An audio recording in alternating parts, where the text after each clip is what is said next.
नमस्कार शेतकरी मित्रांनो आणि ही बातमी आता लाडक्या बहिणीसाठी महत्त्वाची बातमी समोर आलेली आहे। लाडक्या बहिणींना आता मोठा दिलासा मिळालेला आहे। 2100 रुपये कधी मिळणार या ठिकाणी हे सांगताना आदिती तटकरेंनी याबाबत मोठी अपडेट दिलेली आहे। तर कोणती अपडेट आहे तीच आपण आजच्या व्हिडिओच्या माध्यमातून सविस्तरपणे जाणून घेणार आहोत। तर मित्रांनो, लाडक्या बहिणींना 2100 रुपये देण्याचा योग्य वेळी निर्णय घेतला जाईल, आम्ही त्यांना वचन दिलं आहे, असं यावेळी त्या आदिती तटकरे म्हणालेले आहेत। ज्या कुटुंबाचं आर्थिक वार्षिक उत्पन्न 2.5 लाखापेक्षा कमी आहे अशा कुटुंबातील महिलांसाठी राज्य सरकारनं लाडकी बहीण योजना सुरू केलेली आहे। तर लाभार्थी महिलांना प्रत्येक महिन्यामध्ये 1,500 रुपये त्यांच्या खात्यात जमा होत आहे। तर राज्यातील इतर योजनांचा निधी या योजनेकडे वळवला जात असल्याचा आरोप विरोधकांकडून होत आहे।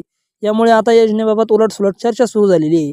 जर राज्यात पुन्हा एकदा सत्तेत आम्ही आलो तर महिलांना या योजनेअंतर्गत 2100 रुपये देऊ अशी घोषणा विधानसभा निवडणुकीच्या प्रचारावेळी महायुतीच्या नेत्यांकडून करण्यात आली होती। त्यानंतर विधानसभा निवडणुकीमध्ये महायुतीला स्पष्ट बहुमत मिळालं।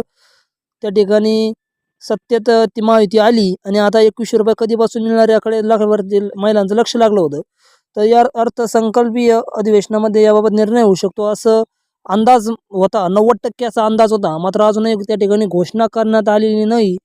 तर आता या योजनेबाबत बोलताना महिला आणि बालविकास मंत्री आदिती तटकरे यांनी मोठी अपडेट दिलेली आहे। नेमकं काय म्हणाले ते पहा।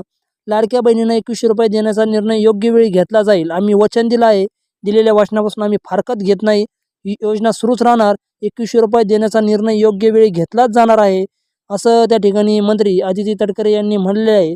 दरम्यान त्या ठिकाणी त्या पुढे बोलताना म्हणाले की लाडकी बहीण योजना सुरुवातीपासूनच विरोधकांच्या नजरेत खुपत आहे। योजना लागू झाल्यापासून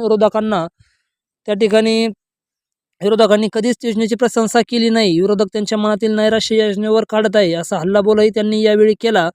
अहिल्यानगर जिल्ह्यातील अकोले शहरात राष्ट्रवादीचे आमदार किरण लहामटे यांच्या पुढाकारातून महिलांसाठी कळसुबाई महोत्सवाचे आयोजन करण्यात आले होते। यावेळी प्रसारमाध्यमांशी बोलताना त्या ठिकाणी आदिती तटकरे म्हणाल्या।